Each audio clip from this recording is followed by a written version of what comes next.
This clip is brought to you by SaveWithConrad.com.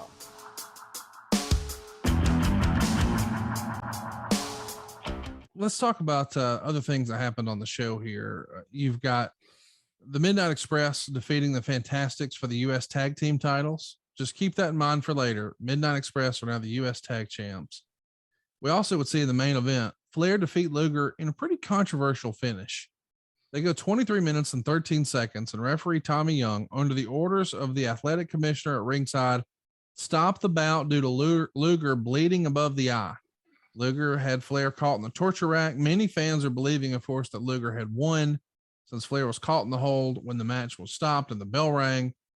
But, of course, that wasn't the case. And as a reminder, that's the way we started the program. The babyface has a submission hold on one of the champion horsemen, and the bell rings. And the first time it was a time limit draw, and the second time it's blood loss. But in reality, there wasn't a lot of blood. And we talked about that last week. Luger was not exactly a seasoned professional at doing a lot of blood.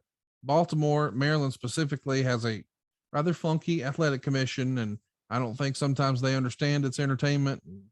Well, that's a story for another day. Either way, the point is the crowd left the show pissed off. Not like in a boo, it's heat, I didn't get my way, but in a, man, forget this, I ain't coming back. That was the narrative that was written in the Torch, the Observer, and some of my friends who were there in the building, that they left unhappy. Not like that damn Flair did it again, but damn this promotion for doing this. They just did not like the finish. They crapped all over. And I don't think Luger really recovered ever again. I think in hindsight, if they would have switched the title right there and went with Luger, perhaps his career trajectory could have looked a lot different. By the time he actually gets the belt and Flair's out of here and he's gone to Vince McMahon, it's just not the same. What say you? What do you remember about the feeling backstage after that show? Did you think that, man, we might have burned the town? Or were you still just focused on your match and what you were doing and really hadn't paid that much attention to Luger and Flair? Well, mostly, but I was kind of aware of what was going on too. And I knew, because that Baltimore commission, 100%, if you're bleeding, they stop the match. Legitimate. This is not a bullshit deal.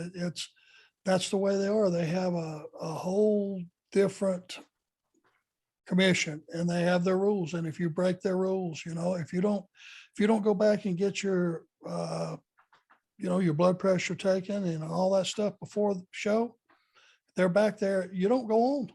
They won't let you go on. I mean, they have their rules, and they knew if Luger was bleeding that they would stop the match. And if it left a sour taste in the fans' mouth, I could see that too. And hey, you know what? Hindsight being 2020, I don't think you're going to kill Ric Flair off. If you did put Luger over. That's exactly right. Hey, it's Conrad Thompson. Thanks for checking out the podcast here on YouTube. Be sure to hit the subscribe button and the notifications bell so you get a notice anytime we upload some new content.